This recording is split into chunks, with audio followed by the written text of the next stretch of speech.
పిఠాపురం మహారాజా railway వారధి సమీపంలో ఉన్న శ్రీరామ దత్త సాయి పీఠానికి రోజురోజుకు పెరుగుతున్న భక్తుల అటువైపుగా పొలాలకు వెళ్లే రైతుల సౌకర్యం దృష్ట్యా పక్కా రోడ్డు నిర్మించాలని శ్రీరామ దత్త సాయి పీఠం అధిపతి సిద్ధాంతి వజ్రపు సత్యనారాయణ దత్త అధికారులకు విజ్ఞప్తి చేశారు.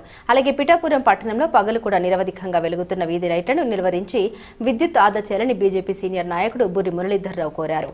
ఈ సందర్భంగా వారిరువురు పాడ కార్యాలయంలో పీడీ శివరాం ప్రసాద్కు మున్సిపల్ కమిషనర్ నామ కనకరావుకు వినతి పత్రాలు అందించారు. ప్రభుత్వాలు ఈ రోజు కరెంటు ఆదా చేయమని రకరకాలుగా పిలుపునివ్వడం జరుగుతుంది. అందులో భాగంగా సోలార్ కూడా వేసుకోమని ఎంతో ప్రోత్సహిస్తూ మేము సబ్సిడీ ఇస్తున్నాం, అది ఇస్తున్నాం, ఇది ఇస్తున్నాం అని చెప్తుంటే మరి కేంద్ర ప్రభుత్వం ఇంత మేరకు చేస్తుంటే రాష్ట్ర ప్రభుత్వాల్లో ఉన్న కొంతమంది మరి ఒక 1 అవర్ కరెంట్ ఆపుతారు, మనం కరెంట్ సేవ్ చేద్దారని పిలిపించిన నేపథ్యంలో మరి ఈ రోజు ఎక్కడ చూసినప్పటికీ కూడా వీధి లైట్లు విచ్చలు విడిగా ఎలుగుతూ ఉన్నాయి. దాని మీద మరి పాడా వారికి అయితేనేమి ఇతర అధికారులకైతేనేమి ఎన్నోసార్లు ఫిర్యాదులు చేసినప్పటికీ కూడా అలా ఎలుగుతూనే ఉన్నాయి. అయితే ఇది ప్రభుత్వ ధనం దుర్వినియోగం చేయటం కదా, మరి దీని మీద మీరు చర్యలు తీసుకోరా?